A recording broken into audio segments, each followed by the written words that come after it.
Family and fellow soldiers, I'm the professor, and this is the moment of truth. Don't know if you've seen the headlines recently, but it's all over but the crying in Virginia. The result is that Terry McAuliffe, a career Clinton crony, has lost his bid to retake the governor's mansion in Virginia. Now, there's going to be a ton of disinformation and misinformation spread by the white media on this, but let's go ahead and give you the facts.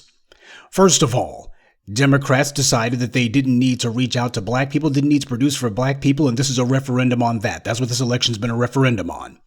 All that support that the Democrats had a year ago when the orange man was on the ballot didn't materialize this time because black people are watching. They're watching what the Democrats are doing, or should I say not doing, for black people. More importantly than that, the Democrats have decided they were going to engage in an all-out jihad to try to paste together a new voter coalition, stitch together a voter coalition that didn't include black people. So they went ahead and passed a law for an Asian anti-hate crime bill. Never mind the fact that the protests last year made it very clear that black people are the ones who any sort of hate crime bill should be specifically addressed for, but Democrats ain't trying to do that, because they are part of white supremacy and they are part of the apparatus to push, promote, and protect white supremacy.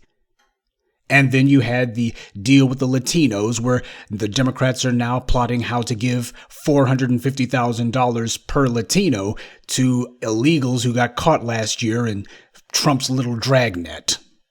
Estimates say that the cost could be as high as $1 million per household. Well, last night those Latinos decided to break for the Republican candidate. They decided to support the Republican candidate, and the Asians did as well. You got these Latinos and Asians who are repaying the Democrats for all their support by giving their vote to Republicans who didn't do anything for them at all. The Latinos look at themselves as being white people with a bad suntan, and the Asians look at themselves as being honorary Europeans. So both of them have decided, hey, we got to throw in our lot with the white supremacists. And that's the reason why trying to keep throwing these bones and sops to them simply don't work. Now, the white media narrative is not going to be about how the Asians and especially the Latinos betrayed the Democratic Party, betrayed the Democratic vote. Oh, how could they vote for the Republicans after this Trump wannabe has been embracing the Trump policies? How could Latinos do that? Instead, the narrative, as we see in the Los Angeles Times, is going to be, well, Democrats need to be listening to Latinos. That's what it's going to be. With black people, it's always, well, these black folks are out of control. What are we going to do to get these niggers back in line? But with everybody else, it's, well, you ought to be listening to them. This is not really their fault. The party should have listened. And that's the reason why black folks are looking and going, what the hell would I want to vote for the Democrats for when they make it very obvious they have nothing but contempt for us? We say that we need hate crimes legislation. They tell us they can't get it done, but they get it done for everybody else. We say reparations, and they say, oh, there'll be reparations for non-U.S. citizens, but nothing for you. But the white media can't say that. They have to create this narrative that they've been trying to push for the last few years now, that all these black people making these demands, they're so unpopular, so unpopular, so unpopular. If the black folks' demands are so unpopular, how come Joe Biden's president and the Democrats got the Senate? There has been a massive gaslighting campaign against the black community been going on for the last few years. And now we're seeing that thing kick into high gear. Whenever Democrats don't get their way or things are going in a way that the establishment doesn't like, then what happens is they always blame black people. Proposition 8 fails in California, even though there weren't enough black people to pass it. Even if all of the black folks in California voted for it, they still blame black people anyway. Gays had a ban put on marriage in California. It's the black vote's fault. Democrats lose. It's the black vote's fault. No, it's mostly white women's fault. They're the main ones who have a large enough voting base where if they stayed consistent, Democrats would get their way. But the black vote's supposed to be taking all the abuse. Whenever Democrats lose, it's always black folks' fault. That psychological abuse is meant to keep us in check so that we are terrified that they're going to come down on us whenever they lose. Massa ain't happy. He gonna come down on us now. That's what they're doing. And they do this every time that an election doesn't go their way. Black people are always to blame. If we're not to blame for not turning out, then we're to blame for making demands. Well, it's what you niggers were demanding. That's what cost us the election. If you niggers weren't making any demands, everything would have been fine. No, the white media's job is to trick, confuse, and deceive. And that's what we see going on here. No one's going to be pointing out that Democrats wasted time trying to get Latino voters and Asian voters, and the Asians and Latinos kicked the Democrats in the teeth. Van Jones was on CNN last night making a moderate fool of himself as usual. He claims that Terry McAuliffe's loss is a 5-alarm fire for the Democrats. Apparently he didn't think there were any problems before now. But as usual, as you would expect from a lifelong Democrat bootlick like Van Jones, this clown, who, by the way, got $100 million from Jeff Bezos, before I forget, this guy is out here selling the soap. He falsely claims that there was record turnout last night. That's simply not true.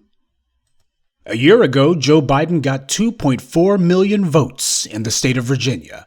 Donald Trump got 1.9 million.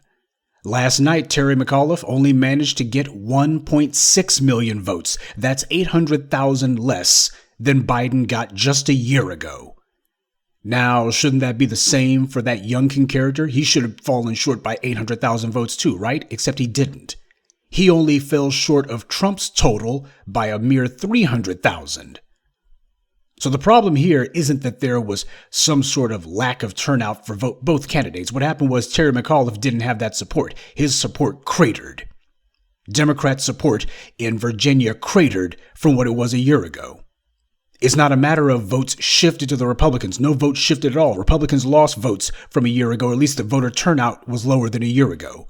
This was a Democratic problem. Democrats are hemorrhaging support. The support's not leaving the Democrats. They're just not voting for them anymore. That's what the story is, but that's not what the white media is saying.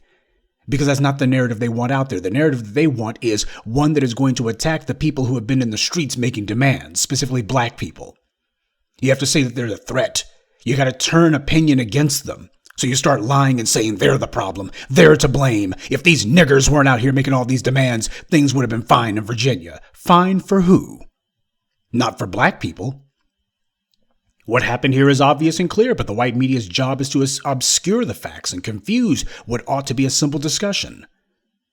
What happened in Virginia is that the Democrats couldn't get the people who turned out for them last year to come back this year.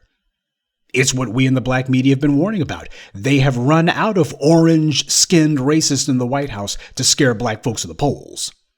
Black people have been watching to see what the hell the Democrats were going to do if black people put them back in the White House. The Democrats did nothing.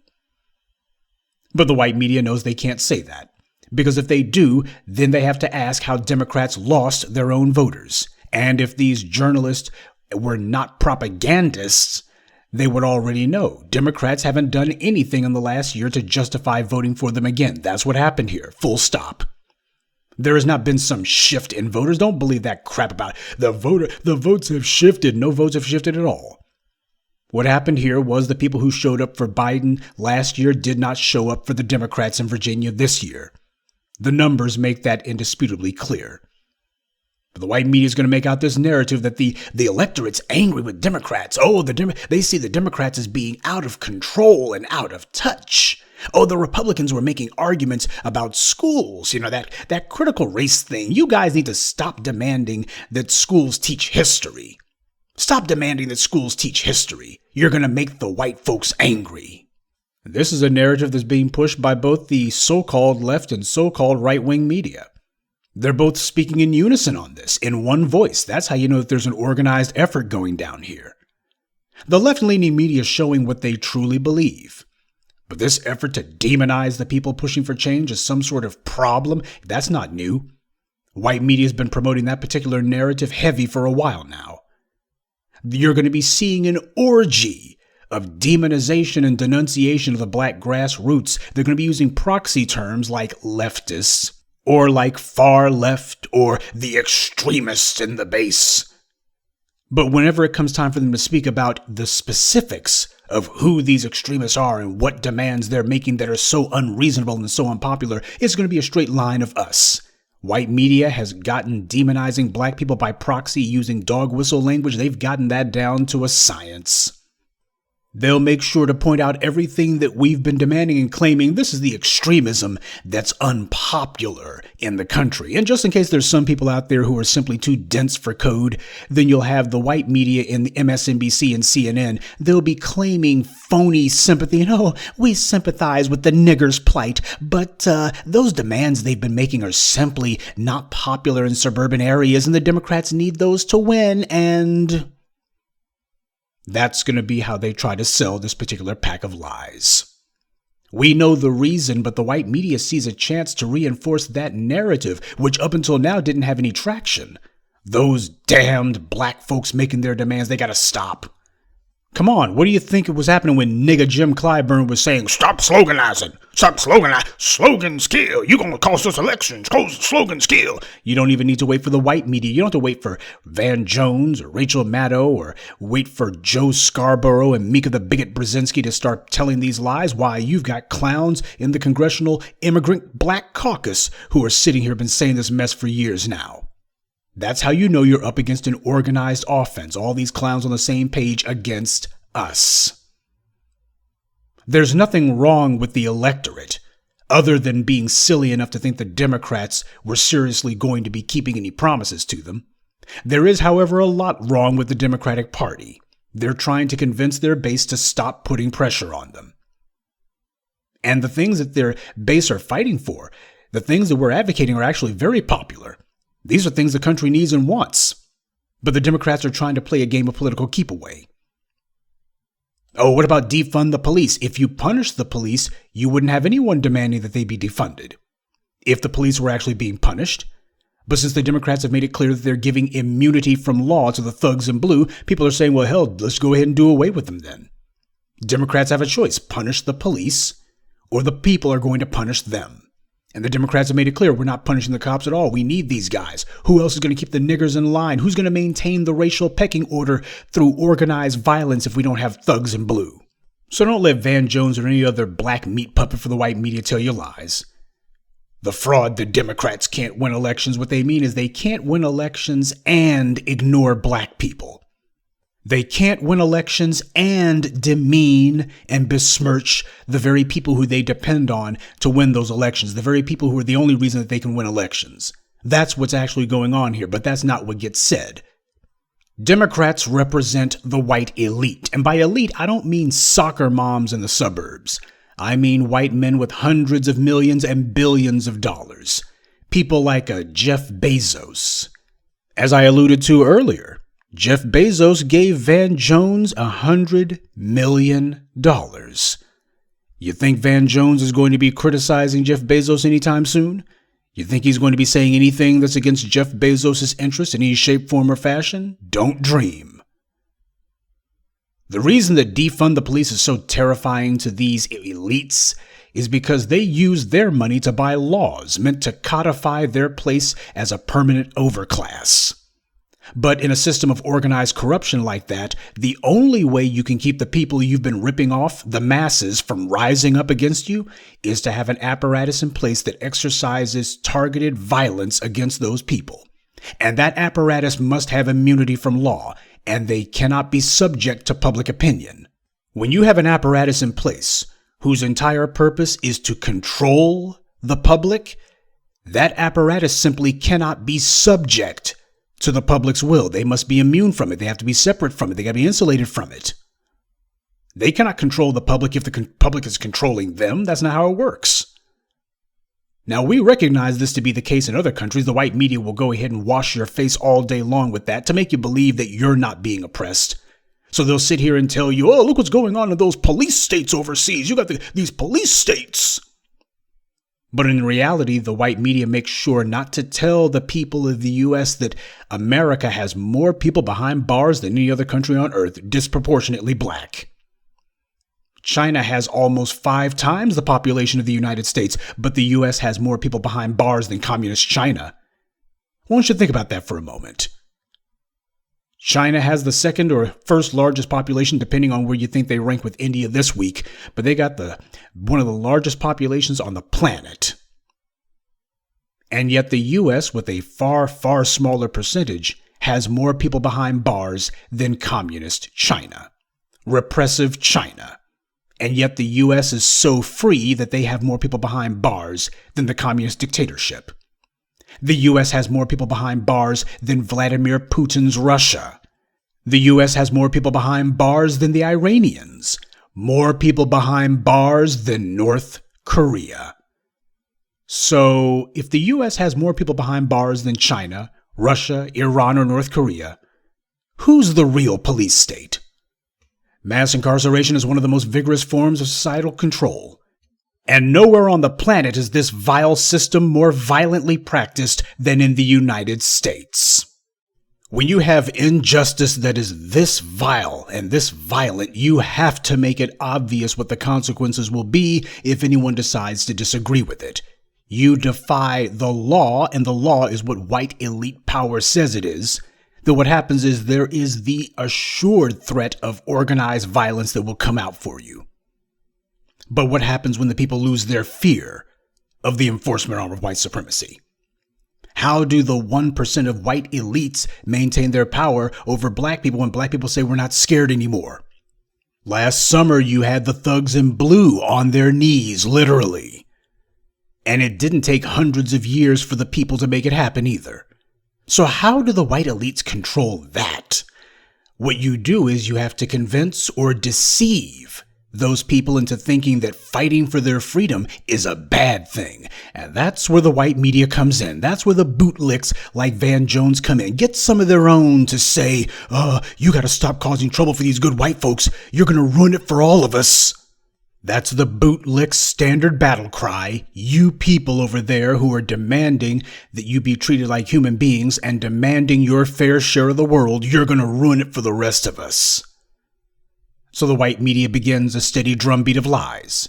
You tell the people that protesting the enforcement arm of white supremacy, protesting their own planned deprivation, somehow is going to make the world a worse place. Tell them that the Democrats are their friends, but if they keep making demands, then the Democrats are going to lose office and it will be all their fault. But these same clowns were singing a different tune last year. When the uprisings were in full swing, nobody was saying, oh, this is going to cost the Democrats elections. Instead, they were saying, we got to find a way to calm the situation down. But now that the situation seems calmed down and people seem pacified by having Jim Crow Joe and Cop Kamala Harris in the White House, all of a sudden they're saying the opposite. Now, okay, now you guys have calmed down, you better learn to keep your heads down too. Everyone knows that if Democrats simply did what the people who voted them into office told them to do, they would win in a landslide all the time. But that's the problem. Democrats are not here to do what black voters say. Democrats are in the hip pocket of the establishment. They are controlled opposition. Their purpose is to fool you into thinking that they're not. You'll sit on your hands and wait and see if Nancy Pelosi and Chuck Schumer ever do anything for you. Meanwhile, Nancy Pelosi has presided over the wholesale ethnic cleansing of San Francisco. Her home district, they've made that thing damn near lily white. They've run all the black folks out. Black folks in San Francisco have been waiting for Nancy Pelosi to actually stand up for them, and she's been telling them, I'll get back to you. So you're going to be seeing this orgy, this jihad, this flood, this fetid tsunami of white media coverage today saying that, well, it's the Democratic base's fault that the Virginia election went to the Republicans. And why not? The white media is the voice of the establishment. Who do you think owns them? The same white elite that I was telling you about. The white media is how the establishment communicates disinformation to the masses and how they send not so subtle messages to their own. The job of both political parties is to maintain continuity of societal policy, and those policies don't get formed on Capitol Hill. The policies that you live under, they're formed in the boardrooms of the corporations and in the mansions of the white elite. They're formed during golf games at private country clubs and on the super yachts of the super rich. Or in the case of Jeffrey Epstein, policy gets formed on his own private island. The lie is that Democrats must draw a contrast between themselves and the GOP. You're going to be hearing that old saw brought out again. We got to draw a contrast. We have to draw a contrast. What they're talking about is a distinction without a difference.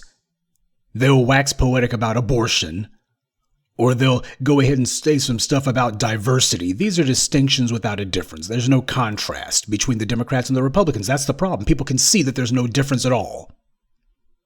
They think, or at least they want to convince themselves, that the problem here is merely a branding issue, or we got a branding issue. The real problem is that the people who handed the Democrats the White House and the Senate on a silver platter have been waiting 11 months now to see when the Democrats would actually make good on any of their phony promises. And when it became obvious that the Democrats had lied yet again, those people just threw up their hands and said, to hell with it. Now, the talking point that we're going to be bashed over the head with in the coming days, weeks, and months is the same one that they've been bashing us with over the last year and a half.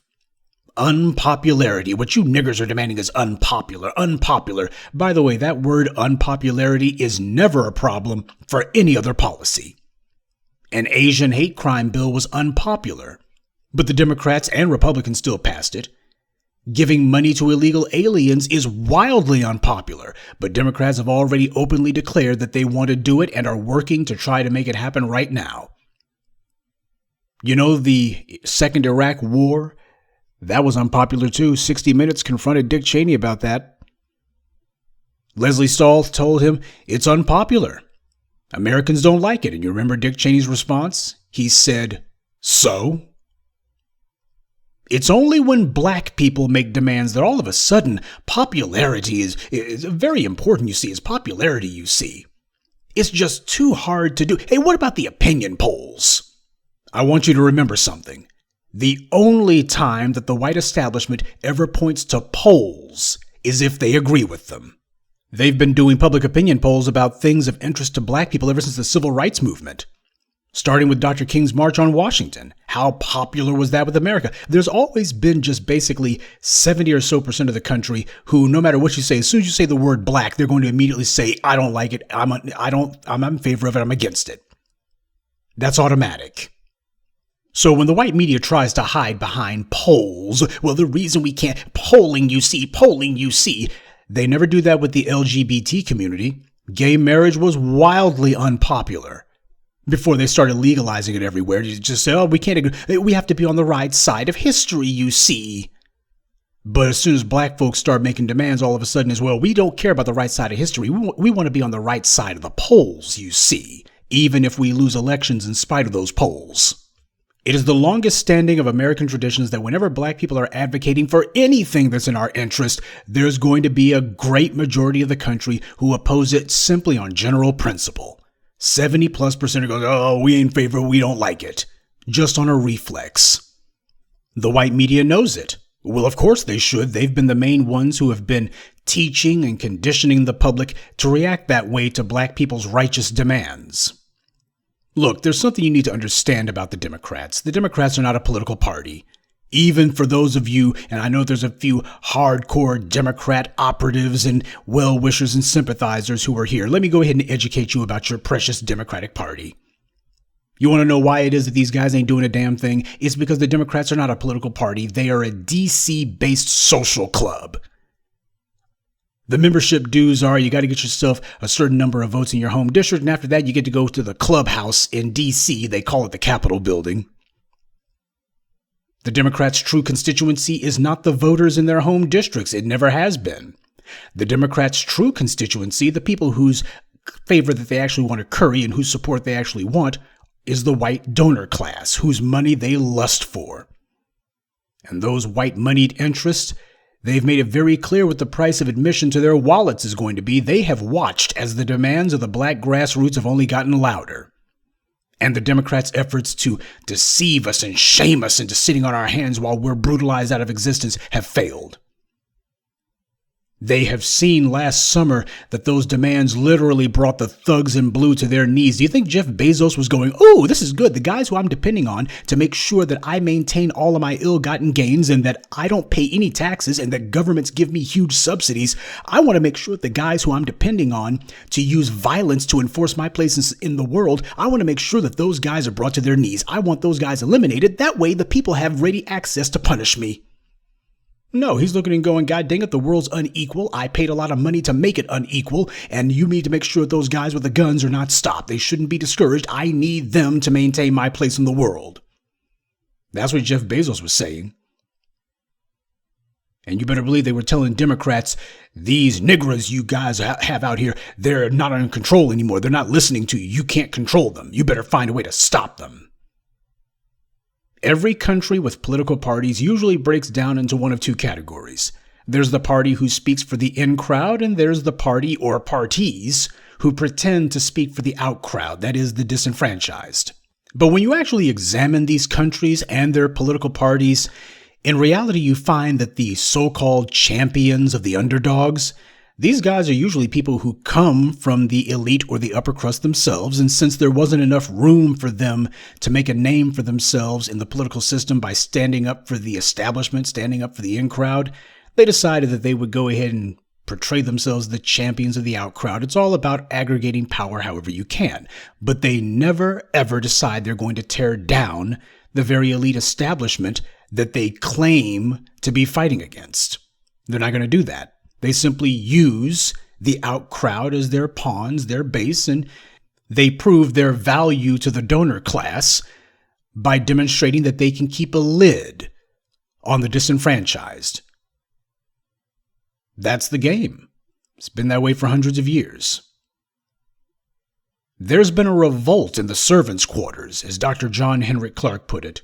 A rebellion has arisen inside the very base who the Democrats thought they had under control.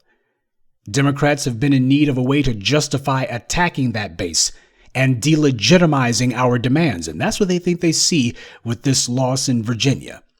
Oh, as far as they're concerned, so what? This ain't a presidential race. It's nothing big. The pendulum swings one way, it swings the other way. But what must stay consistent is black people's position as an underclass. Black people have been threatening that. They've been forcing changes on the system, and they don't want that to become habit forming. And so we see that the election results are not going to be about how Democrats lost 800,000 votes in only a year. Instead, it's going to be about why can't these niggers just stop making all these problems? You're going to be hearing the James Clyburn talking point. Stop sloganizing. Stop making these demands. It's unpopular now. It's unpopular. Y'all just need to just settle down. Well, if you can't die happily, at least die quietly. That's James Clyburn. That's his advice. Well, my advice is we're not going to be dying at all. We understand exactly what the white media's game is. We understand exactly what it is that the phony party of the disenfranchised is all about. By the way, on my Twitter page last night, I posted for you a little something that seems shocking to some people, but if you've been following the black media, it's not a shock at all.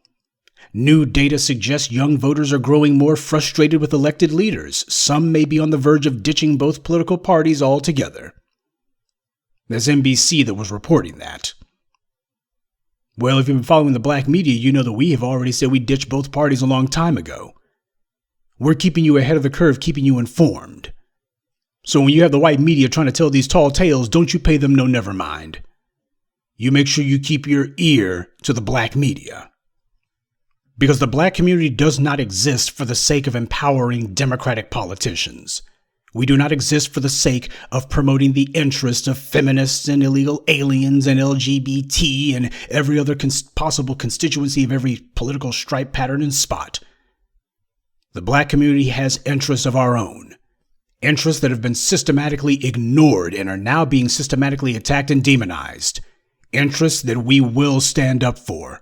It is not our duty to vote. It is the duty of whomever wants our vote to justify us giving them our vote. If black empowerment is not on the ballot, then we won't be at the voting booth. It's as simple as that. Because in our world, the only candidate that we support is black empowerment. Good day, and be one.